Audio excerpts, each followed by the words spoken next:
প্রধান উপদেষ্টা এবং আপনাকে নিয়ে কটূক্তির অভিযোগে চট্টগ্রামে একটি নালিশি মামলা হয়েছে। আওয়ামী রেজিমের সময় এইসব মামলাকারীরা নানাভাবে পুরস্কৃত হতেন, রাষ্ট্রীয় সুযোগ সুবিধা পেতেন। আপনাদের পক্ষ নিয়ে যিনি মামলা করছেন তিনিও কি পুরস্কার পাবেন কটূক্তির অভিযোগে যিনি মামলা করেছেন? না না, কখনোই না। আর এখানে একটা যেটা হয়েছে যে ধর্মীয় অবমাননার বিষয়টি এটার সাথে যুক্ত ছিল এবং সাথে প্রধান উপদেষ্টা আমার নামে যুক্ত করা হয়েছে এবং যিনি করেছেন মামলা তাকে তো আমি চিনিও না এবং আমি আইন উপদেষ্টা যিনি তার সাথে যোগাযোগ করেছি যাতে এই মামলাটি বিষয়ে ব্যবস্থা নেওয়া হয় এবং এই মামলায় যাতে গ্রেফতার না করা হয়। একটা এই মামলাটি এবং সাইবার সিকিউরিটি অ্যাক্ট নিয়ে আমরা নিজেরাই এর বিরুদ্ধে বলছি যে আমরা এই আইনটি সংশোধন করব। সেক্ষেত্রে পুরস্কৃত করা তো দূরের কথা, আমরা এই ধরনের মামলাকে তো আসলে বিরোধিতা করি। জনাব নাহিদ ইসলাম, সম্প্রতি গণমাধ্যমের স্বাধীনতা নিয়ে আপনি যে বক্তব্য দিয়েছেন তার সঙ্গে আওয়ামী লীগ আমলের একসময়ের তথ্যমন্ত্রী জনাব হাসান মাহমুদের কথার মিল পেয়েছেন অনেকেই, যা আবার ডিজাইন করে দুজনের ছবি দিয়ে সোশ্যাল মিডিয়াতে শেয়ার করা হয়েছে। আমরা কি এখনো আগের মতোই স্বাধীন কিনা? আমি আমি আমি দর্শকদের একটু দেখাতে চাই, দর্শকরা অবশ্যই একটু দেখতে পারবেন যে ডিজাইন দিয়ে যে এটা করা হয়েছে, এটা আমরা প্রথম আলো পত্রিকাতে দেখেছি, যেখানে দেখা যাচ্ছে যে জনাব নাহিদ ইসলামের যে আমরা গণমাধ্যমের স্বাধীনতা চাই অবশ্যই, কিন্তু আমি আপনাদের কাছে প্রশ্ন রেখে যেতে চাই গণমাধ্যমের স্বাধীনতার সীমা কতটুকু। একই ধরনের কথা আসলে হাসান মাহমুদ বলেছিলেন, আমরা মনে করি গণমাধ্যমের স্বাধীনতার সঙ্গে রাষ্ট্রের বিকাশ, গণতন্ত্রের বিকাশ জড়িত ইত্যাদি ইত্যাদি ইত্যাদি। জনাব নাহিদ ইসলাম, এটি নিশ্চয়ই আপনার চোখেও পড়েছে। এই হাসান মাহমুদের সাথে তুলনাটা কেমন উপভোগ করছেন জনাব নাহিদ ইসলাম? যারা এটি তুলনা করছে তারা হয়তো জানি না কি জন্য তুলনা করছে। জি, এখানে আমি একটা প্রশ্ন রেখেছি এবং আমি এখনো এই প্রশ্নটা রাখছি যে গণমাধ্যমের স্বাধীনতা আমরা বিশ্বাস করি, কিন্তু গণমাধ্যমকে ব্যবহার করে যদি ফ্যাসিজমের পক্ষে কথা বলা হয়, গণহত্যার পক্ষে বৈধতা দেওয়া হয়, তাহলে সেটি কি গণমাধ্যমের স্বাধীনতা হিসেবে বিবেচিত হবে কিনা? আমি আপনাকে একটু জানাতে চাই যে আমরা দর্শকদের কাছে এই প্রশ্ন করেছিলাম যে তথ্য উপদেষ্টা নাহিদ ইসলাম প্রশ্ন তুলেছেন গণমাধ্যমের স্বাধীনতার কথা বলে ফ্যাসিস্টদের প্রচারণা করা যাবে কিনা, এই প্রশ্ন সঠিক বলে মনে করেন কিনা। শতকরা ৭৭% দর্শক এতে সঠিক বলে মনে করছেন, শতকরা 23% দর্শক একে সঠিক বলে মনে করছেন না। 50,000 দর্শক ভোট দিয়েছেন। কিন্তু জনাব নাহিদ ইসলাম, এটি আমরা এখন চিত্র দেখতে পাচ্ছি, জনাব নাহিদ ইসলাম প্রায় 1993 থেকে এটা 31 বছর ধরে সাংবাদিকতা করাই এই দাবি নিয়ে আমি বলতে চাই যে আপনি যেটিকে বলছেন হচ্ছে স্বাধীনতার কথা বলে ফ্যাসিস্টদের প্রচারণা। ফ্যাসিস্টদের প্রচারণার তো অনেক বেশি বয়স না, এবং ফ্যাসিস্টদের প্রচারণা তো আসলে অন্যরা আলাদা করতে পারে, যেমন আওয়ামী লীগ আমলে আমরা আলাদা করতে পারতাম। আপনি যদি ফ্যাসিস্টদের প্রচারণা বলে কারো জবান বন্ধ করতে চান, এটি আসলে খুব ঠিক কাজ হবে কিনা, আপনার কাছে আমার এটি প্রশ্ন। না দেখুন, এখন তাহলে আপনাকে আরো মূল জায়গায় আসতে হবে যে আওয়ামী লীগ কি রাজনৈতিক কার্যক্রম এই মুহূর্তে করতে পারবে কিনা বাক স্বাধীনতা বা রাজনৈতিক স্বাধীনতার কথা বলে। এখন আওয়ামী লীগ ফ্যাসিজমের সাথে জড়িত, গণহত্যার সাথে জড়িত এবং তার বিচার প্রক্রিয়া চলছে। তো ফ্যাসিজমের সাথে যেহেতু তারা জড়িত এবং বিচার প্রক্রিয়া চলছে, এই মুহূর্তে আমরা বলেছি যে তার রাজনীতি করার সুযোগ নেই। তা আওয়ামী লীগ দল হিসেবে যেহেতু তার রাজনীতি করার সুযোগ নেই, তার আদর্শ প্রচারণা করাও আসলে সুযোগ নেই। তো সেই জায়গা থেকেই না, সেটি আপনাদের সিদ্ধান্ত। আওয়ামী লীগ যেমন মানে তার সরকারের নির্বাহী সিদ্ধান্তে সে জামাত ইসলামের রাজনীতি নিষিদ্ধ করেছিল, আপনারাও সেটি করতে পারেন, কিন্তু সেটা আপনার মুখে বলছেন কেন আওয়ামী লীগের রাজনীতি নিষিদ্ধ ঘোষণা করেন? এটা আপনার মুখের কথা, তো এটি কেমন কেমন মনে হয় যে এটি মানে একটা প্রত্যেকটা জিনিসের একটা ইয়ে আছে না, আপনি তো নিষিদ্ধ করতেই পারেন ইচ্ছা করলে। সেটি আপনি ট্রাই করেছেন আপনারা, যে আপনি বলছেন যে আওয়ামী লীগ রাজনীতি করতে পারবে না, কিন্তু সেটি আপনারা রাষ্ট্রীয়ভাবে সিদ্ধান্ত নেন, সরকারিভাবে সিদ্ধান্ত নেন যে আওয়ামী লীগ রাজনীতি করতে পারবে না। Wasn't it better? মানে না, আমরা তো সেটি সরকারের জায়গা থেকে এককভাবে সিদ্ধান্ত নিতে চাই না। আমরা কথাটি বলছি, আমরা এখন যে কোনো সিদ্ধান্ত বা এই ধরনের জাতীয় সিদ্ধান্তের ক্ষেত্রে রাজনৈতিক ঐক্যমতকে সবচেয়ে গুরুত্ব দিচ্ছি। ফলে রাজনৈতিক অন্যান্য দলগুলোরও এই বিষয়ে মতামতের প্রয়োজন আছে। তো সার্বিকভাবে আমরা রাজনৈতিক ঐক্যমত হলে এই বিষয়ে সিদ্ধান্ত নিতে পারি, কিন্তু একটা বিচার প্রক্রিয়া অবশ্যই চলছে এবং এই বিচার প্রক্রিয়ার মধ্যেই আসলে এই বিষয়ে একটা সিদ্ধান্ত হবে এবং আমরা রাজনৈতিকভাবে একটা ঐক্যমতে পৌঁছাতে পারবো আশা করি। কিন্তু আপনারা সরকারিভাবে কোনো সিদ্ধান্ত নিতে বা রাষ্ট্রীয় মানে আপনারা যারা উপদেষ্টা পরিষদ আছেন তারা সিদ্ধান্ত নিতে চান না, আপনারা একটা ঐক্যমতের ওয়েট করছেন, ব্যাপারটা এরকম? জি জি, অবশ্যই আমরা ঐক্যমত হয়েছে, এটা আপনারা কি করে বুঝবেন? মানে এনি ভাই যদি বলে আওয়ামী লীগ নিষিদ্ধ করে তৈরি করে দিবেন? না, আমরা যদি সেই রাজনৈতিক ঐক্যমতে পৌঁছাতে পারি, এখানে বিএনপি রয়েছে, জামাত রয়েছে, নাগরিক সমাজ রয়েছে, মানে আওয়ামী লীগ ছাড়া বাকি সবাই যারা রয়েছে, আওয়ামী লীগ ছাড়া বাকি যারা। জি জি, অবশ্যই। আচ্ছা, ঠিক আছে। আমি তো এনিভাইকে জানতে চাই, এনিভাই অন্তর্বর্তী সরকারের মেয়াদ শুরু থেকে জানতে চাইছে বিএনপি, আপনারা দীর্ঘ সময় দিতে রাজি নন, আপনারা কি জানি একটা যৌক্তি সময়ের কথা বলছেন। সবশেষ সেনাপ্রধান রয়টার্সকে বলেছেন নির্বাচনের জন্য সময় সর্বোচ্চ 18 মাস নেওয়া হতে পারে। 18 মাস বিএনপির কাছে গ্রহণযোগ্য কিনা সে বিষয়ে আপনার কাছে একটু জানতে চাই। আপনারা সময় দিতে চান না কেন? অনেকগুলি সংস্কার তো এই সরকারকে করতে হবে, নাকি আপনারা চান যেভাবে আওয়ামী লীগ সরকার গিয়েছে এখন কোনো মতে নির্বাচন দিবে, আপনারা এসে আসলে ক্ষমতায় নিয়ে বাকি সব কাজ করবেন, আপনাদেরকে চাওয়াটা সেরকমই কিনা? মানে কোনো সংস্কার আপনারা চান না, আপনারা যা আছে সেই ক্ষমতাটা নিতে চান? আপনার এই প্রশ্নের উত্তর দেওয়ার আগে একটু অ্যাড করছি আগের প্রশ্নের, যেটা নাইস সাহেবকে আপনি বলার চেষ্টা করেছেন। দুইটা পার্ট একসঙ্গে আপনি দুইটার উত্তরে পাচ্ছেন। সেটা হলো যারা ফ্যাসিস্ট, যারা গুমের সঙ্গে জড়িত ছিল, খুনের সঙ্গে জড়িত ছিল, মামলা হামলা দুর্নীতি পাচারের সঙ্গে জড়িত ছিল, লুটতরাজের সঙ্গে জড়িত ছিল, তাদের বিচার করতে হবে একটা পার্টে। এবং এই সরকারের কাছে মানুষের সর্বপ্রথম দাবি হলো বিচার করা। আপনি এর নেতৃত্বে খুনি হাসিনা ছিল, কি পরিমাণ খুন করেছে দিবালকের মতো সত্য। সুতরাং এই বিচার হলো আগে। পাশাপাশি আপনি যে ফ্যাসিজমের কথা বললেন, এই ফ্যাসিজম বিগত বছরগুলোতে দেশের প্রতিষ্ঠানকে লোকে কিভাবে ধ্বংস করেছে, কিভাবে এই দেশে একটা নতুন আমি শুধু এই কথাই বলছি যে আপনার তো বিচারের দাবিটা করার জন্য, বিচারটা করার জন্য ওদের তো সময় লাগবে, কিন্তু আপনার শুরু থেকেই তো এই সরকার কেন না সময় লাগবে না, আমি তো বলি নাই যে আমি 3 মাসের মধ্যেই নির্বাচন দিতে হবে, আমি তো বলি নাই একেবারে 7 মাসের মধ্যেই নির্বাচন দিতে হবে। ওনারা বলছেন যে আমরা একটা কথা বলছি যৌক্তিক সময়ের মধ্যে, এবং এই যৌক্তিক সময়ের মধ্যে ওনারা 6টা সংস্কারের যে কমিশন গঠন করেছেন সেগুলো সংস্কার করবেন, কিন্তু সেই সংস্কারটা যদি দ্রুত সময় হয় এবং যদি ভোটারের কাজ এট এ টাইম চলতে থাকে, কারণ দেশ তো একটা বিশাল দেশ, এই দেশের অনেকগুলা প্রশাসনিক ইনস্টিটিউট আছে, যার যার কাজ শেষে করবে, একসঙ্গে কিন্তু অনেকগুলো কাজ হতে পারে।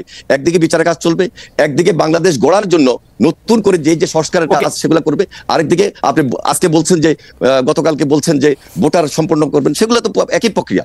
এই প্রক্রিয়াকে সম্পন্ন করে যৌক্তিক সময়ের মধ্যে আপনি কিন্তু খুব সহজে একটা নির্বাচন করতে পারেন। সুতরাং আপনি ক্ষমতা থাকলে আপনি যৌক্তিক সময় কতটা মনে করতেন? আমি যৌক্তিক সময়টা তো আসলে আমার কাছে মনে হয় যে আপনি যে কাজগুলি কথা বলেছেন, আপনি যদি সংস্কারের কথা বলেন, আপনি যদি বিচারের কথা বলেন, ওদের অন্তত 5 বছর লাগা উচিত এগুলি করতে। না, কেন 5 বছর লাগবে? কতদিন লাগবে? আমার তো মনে হয় না, কারণ ওনারা তো আমাদের প্রফেসর ডক্টর মোহাম্মদ ইউনূস তো নিজেই 3 মাসের কথা বললেন, তো 3 মাসের জায়গায় 6 মাস হতে পারে। উনি তো নিজেই বললেন যে অক্টোবরের 1 তারিখ থেকে সংস্কারের কাজ চলবে 3 মাস, বলেন নাই? অক্টোবর, নভেম্বর, ডিসেম্বর, এরপরে 3 মাসের জায়গায় যদি 6 মাস, অসুবিধা তো নাই। কিন্তু ওনার কথা অনুযায়ী আমরা যদি আরো 3 মাস বৃদ্ধি করি, তাহলে তো 1 বছরের ভিতরেই সুন্দর একটা নির্বাচন করা সম্ভব। তাও যদি না হয়, সেটার জন্য কি আমরা খুব বিরাগ হব? কিন্তু আমরা এই দেশটাকে গড়তে চাই, একসঙ্গে গড়তে চাই। এই ফ্যাসিবাদের বিরুদ্ধে আমরা লড়াই করে, সংগ্রাম করে, আমরা কষ্ট করেছি, শ্রম দিয়েছি, আমাদের নেতাকর্মীরা গুমের শিকার হয়েছে, খুনের শিকার হয়েছে। আমরা দেশ গড়ার জন্য সবাই মিলে একত্রিত হয়ে করবো। এখানে বৈষম্য বিরোধী এবং রাজনৈতিক দলকে আলাদা করার কোনো সুযোগ নেই, এই সরকারকে আলাদা করার সুযোগ নেই, এই সরকারকে সর্বাত্মক সহযোগিতা করবো। কারণ এই সরকার যদি কোনোভাবে ফেল করে, বাংলাদেশ ফেল করবে। আমরা বাংলাদেশকে ফেল করতে দিতে যাবো না এবং দিতে চাই না। সেটা সময় যতদিনই লাগুক। কিন্তু আপনাদের বক্তব্য শুনে মনে হয় না যে আপনারা প্রায়ই এই সরকারকে একটু হুমকি দেন, একটু এটা বলেন, এমনকি এই নির্বাচনের প্রশ্নে না কেমন জানি আপনারা একটু এরকম বলেন, এমনকি আমি আপনাদের এটা কেউ যদি তার ব্যক্তিগতভাবে চিন্তা করে থাকেন তা হতে পারে, কিন্তু আমরা সব ক্ষেত্রে এই সরকারকে সর্বাত্মক সহযোগিতা করব। কারণ প্রফেসর ডক্টর মোহাম্মদ ইউনূসকে এই দেশের সম্মান দিতে পারে না, আমরা সম্মান দিতে চাই এবং তার নেতৃত্বে আমরা এই রাষ্ট্রটাকে নতুন ভাবে গড়তে চাই, এবং সেটা তিনি একটা গণতান্ত্রিক পন্থায় ব্যবস্থায় আমাদেরকে নিয়ে যাবেন, দেশকে নিয়ে যাবেন। সেই জন্য সর্বাত্মক সহযোগিতা আমরা করব। এবং খুব রিসেন্টলি আপনারা তারেক রহমান সাহেবের বক্তব্য শুনেছেন, এবং সেই বক্তব্যের ধারাবাহিকতা আমরা রক্ষা করে এই সরকারকে সর্বাত্মক সহযোগিতা। মানে আপনাদের আসলে ক্ষমতায় এসে বসে পড়া বা এক্ষুনি ক্ষমতা শুরু করার এরকম কোনো তাড়া নাই আপনাদের? না, এত চাপ হওয়ার কিছু নাই তো। আমরা যে কালকেই ক্ষমতায় চলে গিয়ে একেবারে বক্তব্য শুনে আমার জড়িত হবে ইনশাআল্লাহ। এনিওয়ে আপনাদের বক্তব্য শুনে আমার মনে হইতো যে আপনারা খুব মানে আপনারা কিছুটা অস্থির, অধৈর্য হয়ে উঠছেন। এটা কোনো অস্থির না, কোনো অস্থির না। আপনারা যথেষ্ট পরিমাণ সময় দিবেন তো? আমরা ওনারা যেই সংস্কারের কাজ দিয়েছেন, একদিকে বিচারের কাজ হবে, বিচার আগে দেখতে চাই, পাশাপাশি সংস্কার করে একটা গণতান্ত্রিক পন্থায় জনগণের সরকার প্রতিষ্ঠিত করবেন। এখানে তাড়াহুড়োর কিছু নাই। আর আমরা লুটপাটের জন্য বিএনপি ক্ষমতা আসবে, আর বিএনপি ক্ষমতা আসার জন্য আমরা আন্দোলন করছি তা নয়, এই দেশটাকে রক্ষা করার জন্য আমরা আন্দোলন করছি। আমাদের একজন দর্শক বলছেন যে তারা কেন থাকবে, বিএনপি তো অলরেডি ইন পাওয়ার। যদি লুটপাট বা দুর্নীতির কথা বলি, তাহলে তারা তো তাদেরটা করতেই পারতেছে। ব্যাপারটা কি এরকমই ভাই? কেন এরকম হবে? যারা বলছে এরা বিগত ধারাবাহিকতার কথা বলছে, ইনশাল্লাহ বিগত ধারাবাহিকতা। আর এখন যদি বিএনপি আন্দোলনের মধ্য দিয়ে এই দেশে গণতান্ত্রিক পন্থায় জনগণের সরকার প্রতিষ্ঠিত হয়, বিএনপি তখন বলেছে যে আমরা এই 31 দফার ভিত্তিতে আমরা দেশ পরিচালনা করব। সেখানে বিএনপি যদি বিজয়ী হয়, তাহলে যারা নির্বাচনে পরাজিত হয়েছে তাদেরকে নিয়ে ঐক্যমত্য সরকার গঠন করব এই 31 দফার ভিত্তিতে, এবং সেটা জাতীয় ঐক্যমত্য সরকার হিসেবে বিবেচিত হবে। জাতীয় ঐক্যমত্য সরকার হিসেবে বিবেচিত হবে। খুবই আমার মনে হয় যে এনি ভাই খুবই চমৎকারভাবে এটা বলেছেন। নাহিদ ইসলাম, আপনি যদি এই বিষয়ে কিছু বলার থাকে আপনি 1 মিনিট একটু বলতে পারেন, কারণ আমার কাছে মনে হয় যে বিএনপি আসলে কি করতে চায়। তারা একদম স্পষ্টভাবে এনি ভাই বলেছেন যে বিচারটা যেমন জনগণ দেখতে চায়, কারণ যত অন্যায় এর আগে সরকার করেছেন, শেখ হাসিনা করছেন, সেগুলি আসলে বিচার দেখতে হবে। সংস্কারের জন্য যথেষ্ট পরিমাণ সময় দিতে চায়, কিন্তু সবগুলি কাজে একসাথে করা সম্ভব, 1 বছরের মধ্যে নির্বাচন হওয়া সম্ভব। এই ব্যাপারে আপনি কি কোনো মন্তব্য করবেন কিনা, যদি আপনারা করতে চান? সর্বোচ্চ সহযোগিতা করতে এনি ভাইরা রাজি আছেন, এরকম একটা কথা বললেন।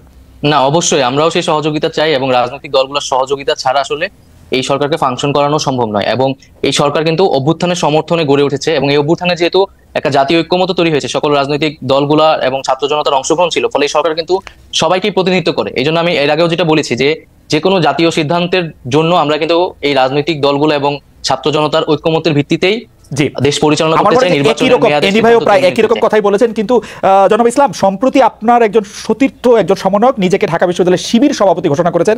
তার এই পরিচয় কি আপনি আগে থেকেই জানতেন? এরপর থেকে আলোচনা আছে যে 152 জন সমন্বয়কের মধ্যে 108 জন শিবিরের। অনেকে জানতে চাইছেন সমন্বয়কদের প্রকৃত সংখ্যা কত, তাতে কতজন শিবির নেতা রয়েছেন, অন্যান্য রাজনৈতিক ছাত্র সংগঠনের কেউ কি রয়েছেন আসলে, নাকি শিবির এবং কোনো ছাত্র সংগঠন সেই অর্থে করেন না এরকম লোকই বেশি?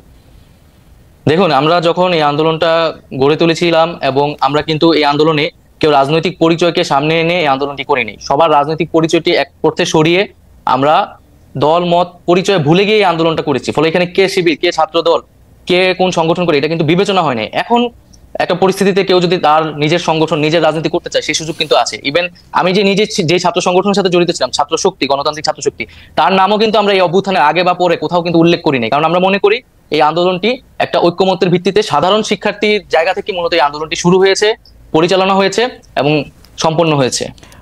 নাহিদ ইসলাম, বৈষম্য বিরোধী আপনি বললেন বলে এই প্রশ্নটি একটু করতে হচ্ছে আমার। বৈষম্য বিরোধী ছাত্র আন্দোলনের সামনের সারিতে থাকা আপনারা কয়েকজন, বিশেষ করে আপনি এবং অবশ্যই আক্তার সাহেব, তারা গণতান্ত্রিক ছাত্র শক্তির নেতা ছিলেন। সম্প্রতি আপনাদের এই সংগঠন স্থগিত করা হয়েছে, এর কারণ আসলে কি?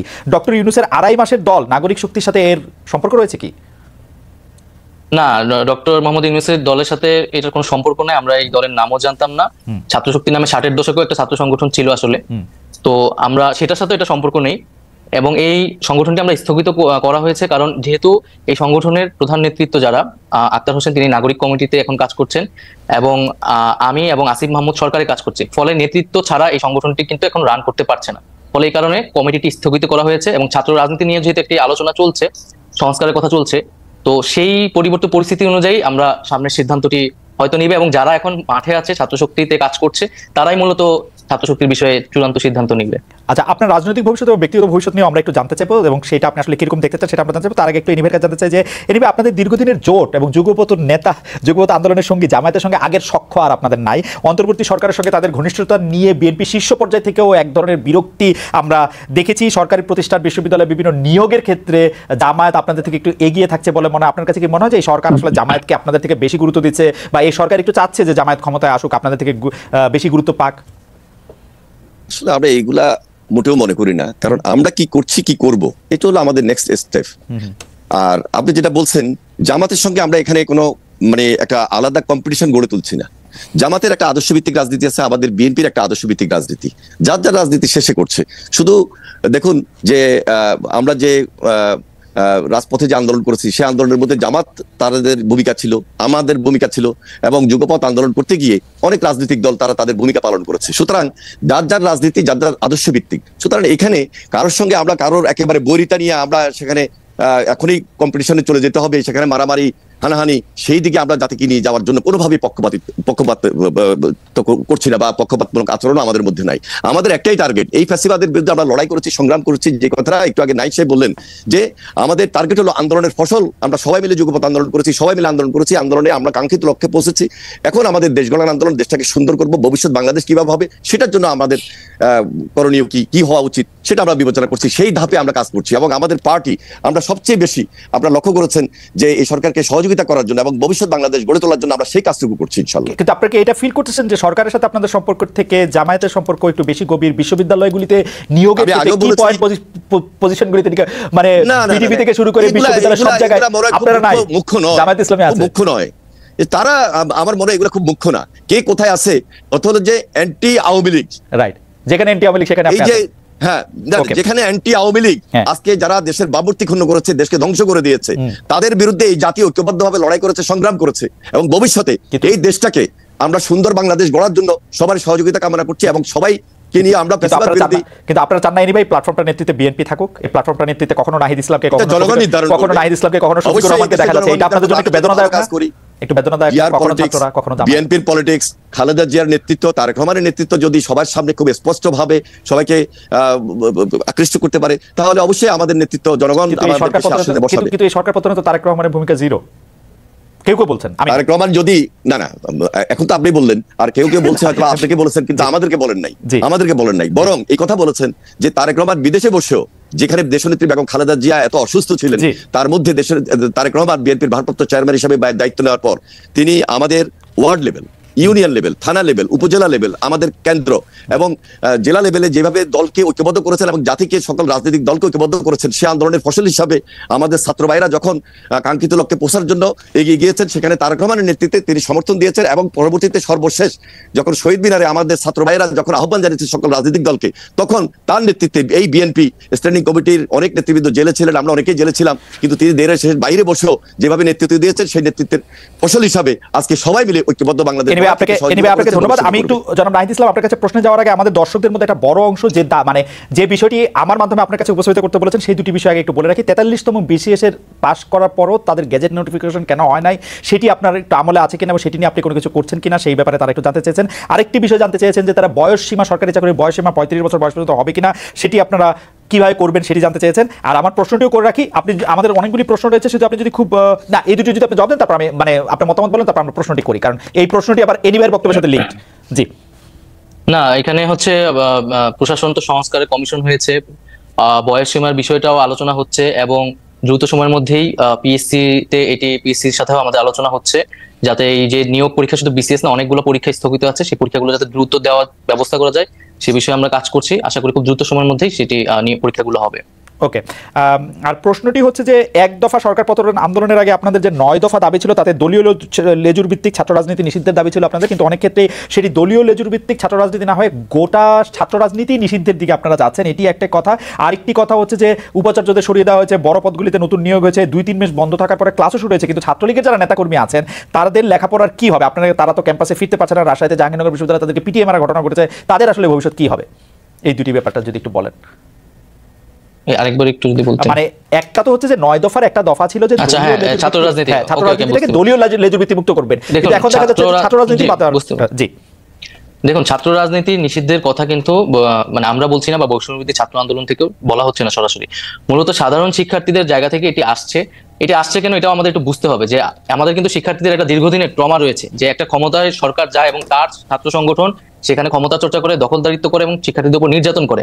এখন সামনের আমরা এখানে এখন না হলে অন্তর্বর্তীকালীন সরকার, কিন্তু সামনে যদি একটা রাজনৈতিক দল ক্ষমতায় আসে, তার ছাত্র সংগঠন যে একই কাজ করবে না, সেই নিশ্চয়তাটা শিক্ষার্থীরা চাচ্ছে এবং সেই ট্রমা থেকে কিন্তু সারা এই কথাটা বলছে। কিন্তু আমরা মনে করি যে এটি কোনো সমাধান নয়, ছাত্র রাজনীতি অবশ্যই থাকতে হবে। সেক্ষেত্রে দলীয় লেজুর ভিত্তি মুক্ত করেই স্বাধীনভাবে ছাত্রদেরকে কাজ করতে দিতে হবে, রাজনৈতিক চর্চা করার সুযোগ দিতে হবে। আর ছাত্রলীগের ছাত্রদের ক্যাম্পাসে ফেরা বা তাদের জীবনের নিরাপত্তা, শিক্ষা জীবনের নিরাপত্তা, সেটি সেক্ষেত্রে দেখেন, ছাত্রলীগের একটা বড় অংশ কিন্তু এই আন্দোলনের সময় আমাদের সাথে জড়িত হয়ে গেছে। আন্দোলনের শুরু থেকে, কোটা সংস্কারের সময় থেকে কিন্তু তারা আমাদের সাথে এসেছিল। এবং ছাত্রলীগের আসলে খুব কম একটা অংশ যারা আসলে চিহ্নিত সন্ত্রাসী, যারা আসলে বেশিরভাগই যারা অছাত্র অথবা সন্ত্রাসী কার্যক্রম করেছে ক্যাম্পাসগুলোতে, হলগুলোতে, তারাই কিন্তু আজকে ভয়ে ক্যাম্পাসগুলোতে আসতে পারছে না, কারণ তাদের আসলে কোনো নৈতিক জায়গা থেকেও তারা শিক্ষার্থীদের সামনে দাঁড়াতে পারছে না। তো সেক্ষেত্রে বিশ্ববিদ্যালয় প্রশাসন ব্যবস্থা নিবে। আমরা একটা রিকনসিলিয়েশন প্রজেক্ট অবশ্যই চাই। যারা চিহ্নিত, যাদের বিরুদ্ধে সুস্পষ্ট অভিযোগ রয়েছে, তাদের বিরুদ্ধে প্রশাসনিক এবং আইনগত ব্যবস্থা যাতে নেওয়া হয়, এবং এছাড়া যারা নিরপরাধ বা নীরব ভূমিকা পালন করছে তারা তাদের শিক্ষা জীবন শেষ করতে পারবে। এই বিষয়ে আমরা বিশ্ববিদ্যালয় প্রশাসনের সাথে কথা বলেছি। ওকে, মানে অনেকে এরকম একটা বলছেন যে যারা আসলে ক্রিমিনাল অ্যাক্টিভিটির সাথে জড়িত ছিলেন তাদের বিরুদ্ধে তো মামলা, তারপর আইনি কার্যক্রমগুলি হতেই পারে, কিন্তু শুধুমাত্র আরেকটি দল সমর্থন করার জন্য তাদের বিরুদ্ধে যাতে কোনো মানে ব্যবস্থা না নেওয়া হয়, সেই ব্যাপারে নিশ্চয়ই আপনারা দেখছেন, মানে ব্যাপারটা যাতে আইন নিজের হাতে না তুলে নিয়ে সেটি যেন। খালেদ ভাই, আমি জাস্ট একটা কথা বলতেছি যে আমরা কিন্তু আর আগের পরিস্থিতিতে নাই যে অমুক দল সমর্থন করে, এটা কিন্তু ছাত্রদল শিবিরের মতো বিষয় না যে ছাত্রদল করে দেখে তাকে ক্যাম্পাসে ঢুকতে দেওয়া নেই, এখন ছাত্রলীগ করে বলে তাকে ক্যাম্পাসে ঢুকতে দেওয়া হবে। একটা গণহত্যা হয়েছে এবং এইখানে কত কত শিক্ষার্থীদের উপর হত্যা করা হয়েছে, এটার বিচার না হওয়া পর্যন্ত তারা যদি তাদের সাথে এই ঘটনার সাথে জড়িত থাকে, এবং ক্যাম্পাসগুলোতে আপনি দেখেছেন 15 তারিখ কিভাবে আমাদের নারী শিক্ষার্থীদের উপর হামলা, বর্বরোচিত হামলা করা হয়েছে, তো সেই হামলাগুলোর বিচার যারা এটার সাথে জড়িত ছিল তাদের বিরুদ্ধে অবশ্যই প্রশাসনিকভাবে এবং আইনগতভাবে ব্যবস্থা নেওয়া হবে। এবং এছাড়াও আমরা বলেছি যে গত 16 বছর ধরে যারা ক্যাম্পাসগুলোতে এই ধরনের হামলা নিপীড়ন করেছে এবং প্রচুর অভিযোগ কিন্তু প্রক্টর অফিসে এখনো জমা আছে, যেটার কোনো ব্যবস্থা নেওয়া হয় নাই, তাদের বিরুদ্ধেও আইনি ব্যবস্থা নেওয়ার ক্ষেত্রে আমার মনে হয় যে এটাতে দ্বিমত পোষণ করার কোনো কাজ দরকার নাই, সুযোগ নাই, কারণ এগুলির বিচার হতেই হবে। ছাত্রলীগ গত 16 বছরে যত কিছু ছাত্র ছাত্রী নির্বিশেষে যে নিপীড়ন চালিয়েছে তার বিচার আসলে অবশ্যই হতে হবে।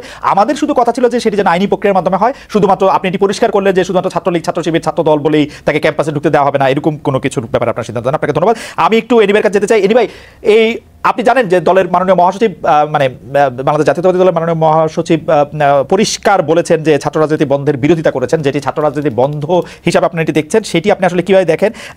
বৈষম্য বিরোধী ছাত্র আন্দোলনের যে স্পিরিট ছিল, যে দলীয় লেজুর যারা করছেন সেই সব থেকে ছাত্র রাজনীতিকে মুক্ত করা, তার সাথে আপনি স্পিরিটের দিক দিয়ে একমত কিনা? দুই হচ্ছে, আপনারা যখন ঢাকা বিশ্ববিদ্যালয়ের নেতৃত্বে ছাত্র রাজনীতির নেতৃত্ব দিচ্ছেন, আপনি আসলে আমারও নেতা ছিলেন, কারণ আপনি ঢাকা বিশ্ববিদ্যালয়ের ছাত্র তখন আপনার সংগঠন থেকে আপনি সবচেয়ে বড় পজিশনে আপনি ছিলেন, সেই হিসাবে আমাদের সবার সাথেই আপনাদের দেখা হয়েছে। তখন আপনারা ছাত্র শিবির ও ছাত্র সমাজের কার্যক্রম আপনারা ঢাকা বিশ্ববিদ্যালয়ে করতে দেন নাই, আপনারা বন্ধ করেছেন। এখন যে ঢাকা বিশ্ববিদ্যালয়ের ছাত্র শিবিরের যে নেতাদের নামই বলা যায়, সবার আগে জেনেছেন, সবার আগে বসেছেন, নবনিযুক্ত ভিসি তাদের সাথে কথা বলছেন, তো সেটাকে আপনারা আসলে কিভাবে দেখেন? দুটি প্রশ্ন। একটি প্রশ্ন হচ্ছে যে বৈষম্য বিরোধী ছাত্র আন্দোলনের যে স্পিরিট ছাত্র রাজনীতি সম্পর্কে, তার থেকে আপনার স্পিরিট আলাদা কিনা? দুই হচ্ছে, শিবির আর ছাত্র সমাজ প্রকাশ্যে এসে সভাপতি ভিসিদের বৈঠক করা, সেটিকে আপনারা কিভাবে দেখছেন? দেখুন, আমি অ্যাডভাইজার নাহিদের কথাগুলোকে আমি একটু আগে যেটা উনি বলছেন ওগুলোকে আমি সমর্থন করেই বলছি। যারা হত্যা, সন্ত্রাস, রাহাজানির সঙ্গে জড়িত ছিল আইন অনুযায়ী তাদের বিচার হবে। যারা বিভিন্ন বিশ্ববিদ্যালয়ে ভাইস চ্যান্সেলর হিসাবে ছিলেন, এই ভাইস চ্যান্সেলর হিসাবে কিন্তু একটা অবৈধ সরকারের অবৈধ নিয়োগ ছিল, সুতরাং তাদেরকে এখানে নিয়ে আসা এটা আমাদের দায়িত্বের মধ্যে পড়ে না। আর আইন অনুযায়ী যাদের বিচার হবে, বিচারের প্রক্রিয়ায় তাদেরকে সেখানে মোকাবিলা করতে হবে। আর সাধারণ ছাত্ররা ঢাকা বিশ্ববিদ্যালয়ে বলেন আর বিভিন্ন শিক্ষা প্রতিষ্ঠান বলেন, তারা তাদের উন্মুক্ত ছাত্র রাজনীতি থাকাটাই উচিত। কারণ ছাত্র রাজনীতি যদি না থাকে তাহলে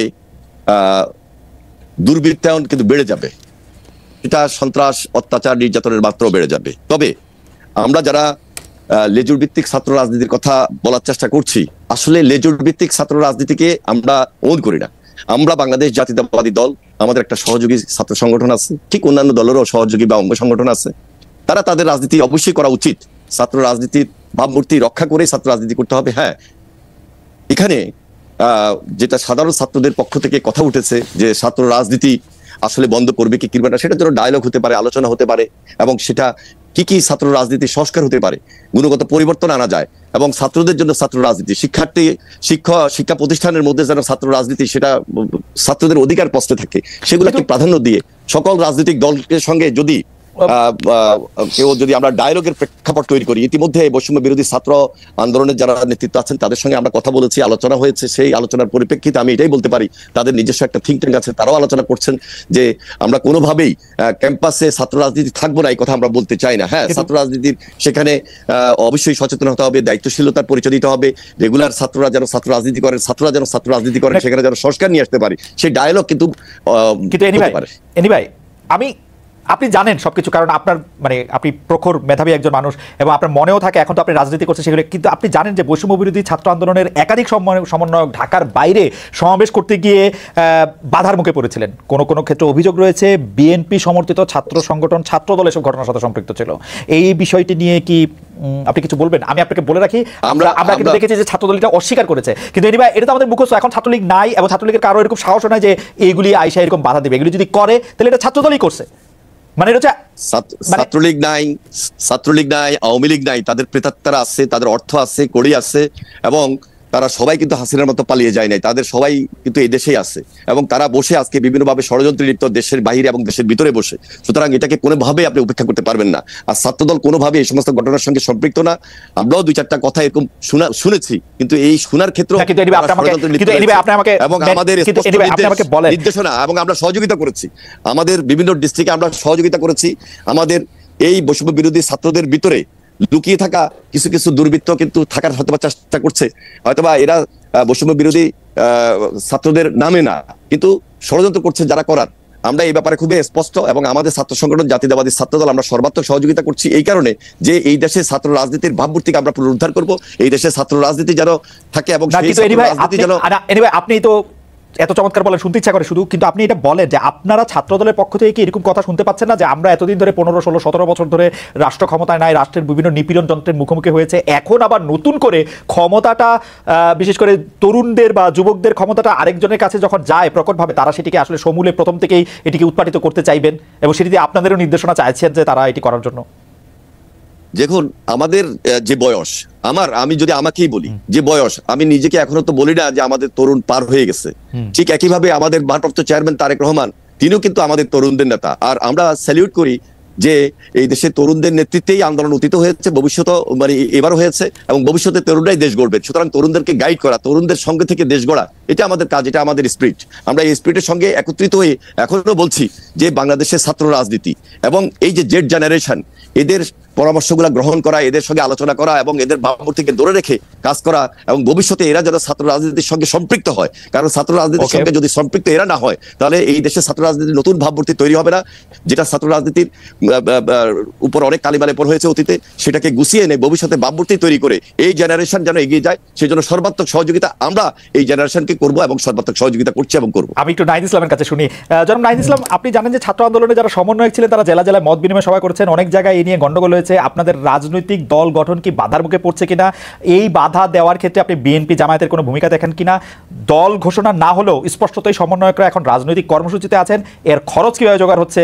কোনো কোনো জেলায় কোনো কোনো বিশ্ববিদ্যালয়ের সমন্বয়কদের মধ্যে গ্রুপিং, আবার সমন্বয়কদের বিরোধিতা করে সাধারণ শিক্ষার্থীদের আলাদা গ্রুপ হয়ে প্রতিবাদ আমরা দেখতে পাচ্ছি। যদি সবগুলি বিষয় একটু অ্যাড্রেস করেন আপনার সুবিধা থেকে আমি আরেকবার একটু বলে দিব যে যাচ্ছে। ঠিক আছে, আপনার এই প্রশ্নের আগে আমি অ্যানি ভাইয়ের কাছেও কিছু প্রশ্ন কি বা কথা বলতে চাই। প্লিজ বলেন। জি, অ্যানি ভাই তো আমাদের খুবই পরিচিত ছাত্র নেতা ছিলেন, আমাদের পরিচিত বলতে আমরা শুনেছি তার কথা ক্যাম্পাসে এখনো আলোচিত হয়।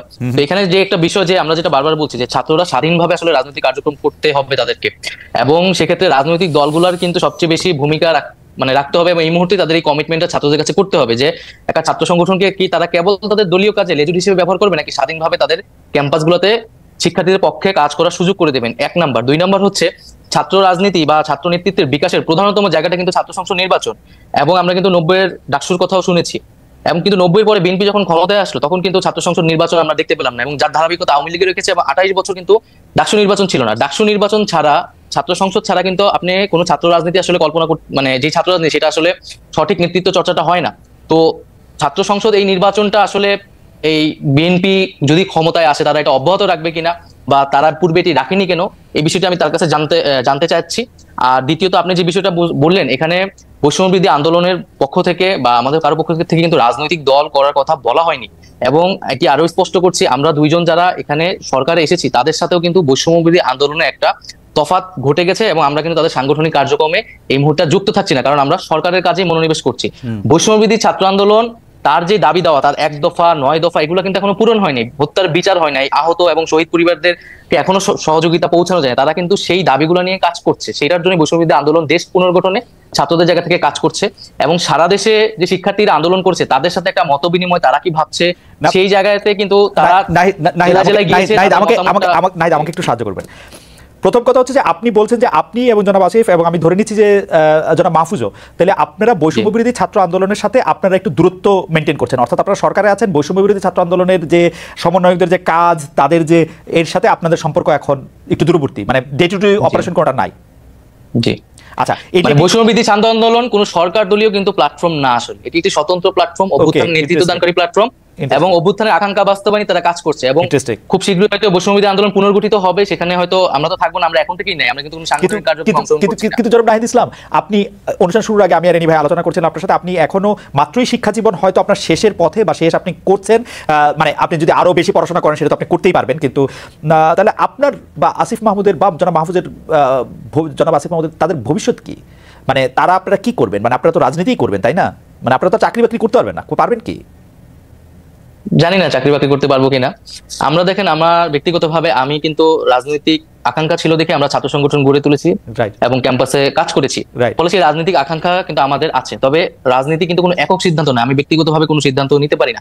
আমরা এখন রাজনৈতিক দলকে কোনো প্রাধান্য দিচ্ছি না, এটি আমাদের মানে কোনো কাজ না। আমাদের এখন প্রধান কাজ হচ্ছে এই যে দেশ পুনর্গঠন, সরকারের থেকে এবং সরকারের বাইরে যারা আছে সকলে মিলে দেশ পুনর্গঠনে কাজ করে এবং সকলকে সহযোগিতা করে। আমরা সেদিকে সর্বাধিক গুরুত্ব দিচ্ছি, রাষ্ট্র সংস্কারের যে কাজটাকে সফল করে আমরা যাতে গণতান্ত্রিক রূপান্তর করতে পারি। পরবর্তীতে আমাদের এই দায়িত্ব শেষ হলে, নির্বাচন আসলে সেই সময় আমরা হয়তো সেই বিষয়ে একটা সিদ্ধান্ত নিব, কিন্তু আমরা এই বিষয়ে এখন কোনো সিদ্ধান্ত নিচ্ছি না, সেই উদ্দেশ্যে কোনো কার্যক্রম করছি না। তবে আমরা এখানে বৈষম্যবিরোধী ছাত্র আন্দোলন সংগঠিত করতে চাচ্ছি শিক্ষার্থীদের, কারণ আমরা মনে করছি যে এখনো আসলে আমাদের ভয়ের জায়গাটা কাটেনি।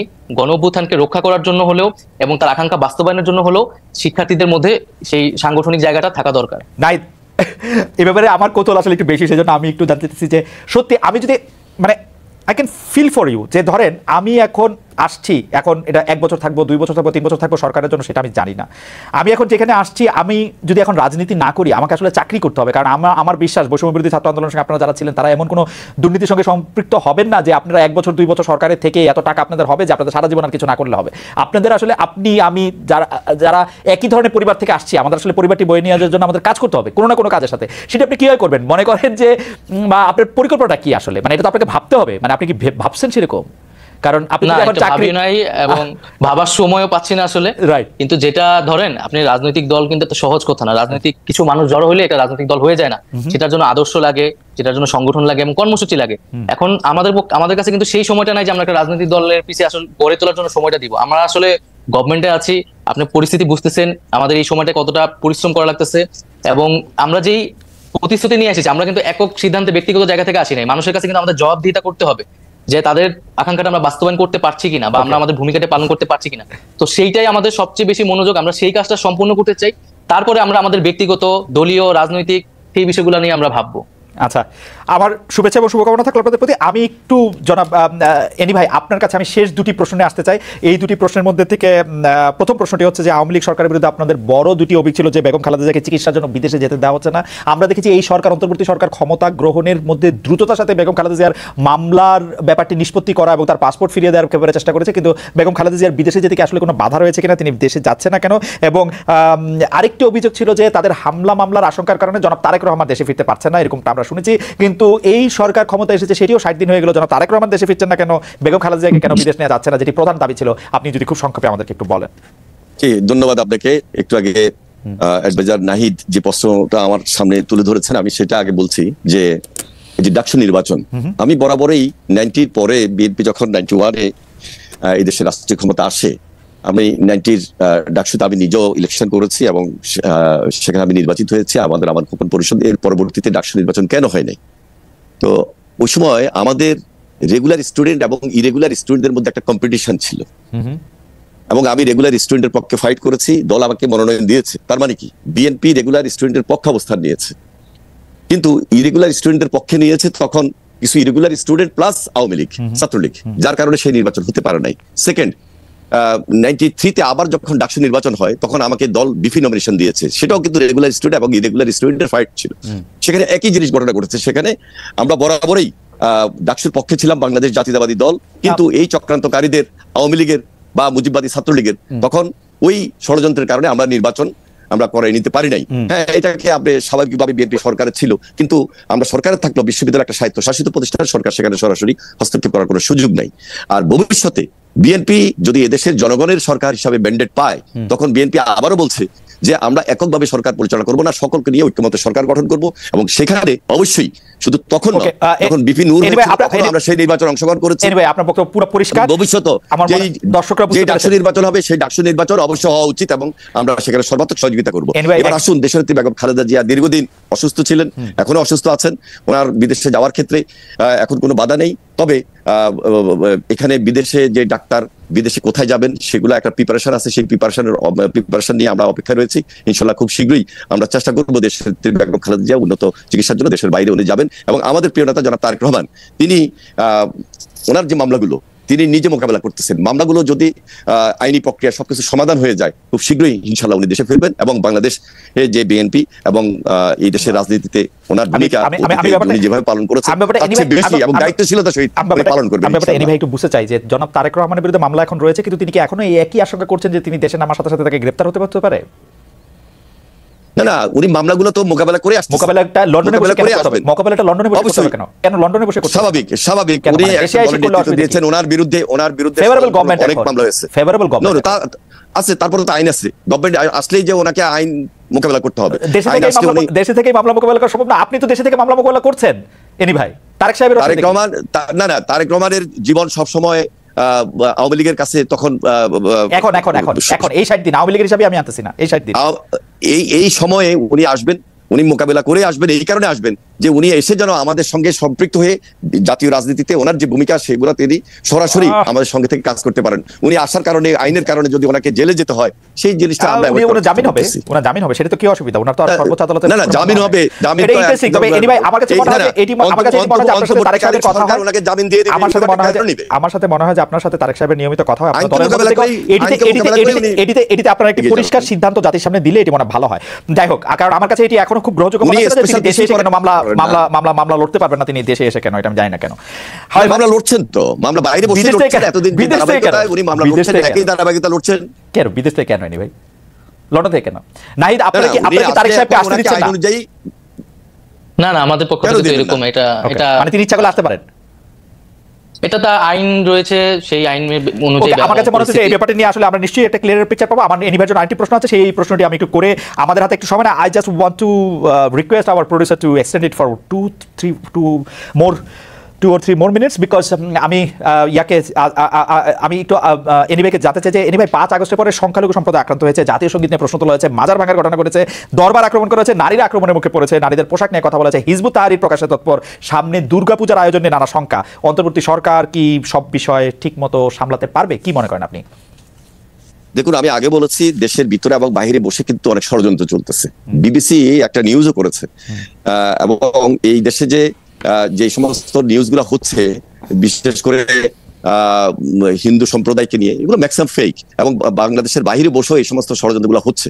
এবং অনেকগুলা নিউজ এখানে যেটা এসেছে যে, এবং সরাসরি হিন্দু সম্প্রদায়ের অনেকেই কমিটমেন্ট কথা বলেছেন মিডিয়ার সামনে, বাস্তবের সঙ্গে এগুলোর কোনো মিল নাই। আর ভবিষ্যতে যে পূজাটা আসতেছে, আমরা খুবই সতর্ক আছি, এবং আমাদের দলীয় পর্যায় থেকে কোনোভাবেই যেন তারা ষড়যন্ত্র করে আবার এই হিন্দু সম্প্রদায়ের উপর আঘাত করে আমাদের নাম বা দেশে আমাদের যে একটা শৃঙ্খলা অবস্থা, সেখানে যেন কোনো ষড়যন্ত্রে লিপ্ত না হতে পারে, সেই জন্য আমরা এখন থেকে সতর্ক আছি, সজাগ রয়েছি, এবং আমাদের দলীয় নেতা কর্মীদেরকে ইতিমধ্যে নির্দেশ দেওয়া হয়েছে প্রত্যেক জায়গায় তাদের সহযোগিতা করার জন্য। তাদেরকে আমরা ইতিমধ্যেই সেই সহযোগিতার হাত বাড়িয়ে দিচ্ছি। এটা সরকারকে এই ব্যাপারে খুব সতর্ক থাকতে হবে। ইনশাল্লাহ সরকার সজাগ আছেন বলে আমরা মনে করছি। তাছাড়া এই যে মাজারের কথা বললেন বা আরো অনেক দরবারের কথা বললেন, সবকিছু মিলে একটা স্বাধীন বাংলাদেশ কিভাবে গড়তে হবে, এখন থেকে সেই পরিকল্পনা নিয়েই সুন্দর বাংলাদেশ গড়ার জন্য আমরা এগিয়ে যাচ্ছি, এবং আমাদের সর্বাত্মক সহযোগিতা এই সরকারের প্রতি আমাদের রয়েছে এবং ভবিষ্যতে থাকবে ইনশাআল্লাহ। এর আপনাকে ধন্যবাদ। আমি এটা নিয়ে শুধু এক লাইন জনাব নাহিদ ইসলাম আপনার কাছে শুনতে চাই যে আপনার এই ব্যাপারে কি অনেকগুলি বিষয়ে প্রশ্ন তোলা হয়েছে যে সেগুলো আপনি ঠিকমতো করতে পারবেন কিনা, ষড়যন্ত্রের কথা বলেছেন এনি ভাই। নাহিদ, আপনি যদি একটু শেষ কথা বলতেন, আমরা শেষ করে দিব, আমাদের শেষ আসলে। না, অবশ্যই এই বিষয়টা আমরা কিন্তু 5ই আগস্টের পর থেকে বারবার বলেছি যে আমাদের এখানে সকলের সমান অধিকার, নাগরিক অধিকার নিশ্চিত করতে আমরা চাই। আমরা সংখ্যালঘু সম্প্রদায়ের সাথে বারবার বসেছি, আমি নিজে দিঘিনালা গিয়েছি পাহাড়ি বাঙালি দ্বন্দ্বের পরে, এবং আমরা এই বিষয়ে সতর্ক আছি, এবং আমরা বাংলাদেশের মানুষও এই বিষয়ে সচেতন আছে, এবং ঐক্যবদ্ধভাবেই আমরা সামনের যে কোনো এই ধরনের পরিস্থিতিকে মোকাবেলা করতে পারবো, এবং সকলকে সেই নিরাপত্তা অনেক ধন্যবাদ জনাব শহীদুদ্দিন চৌধুরী এনি।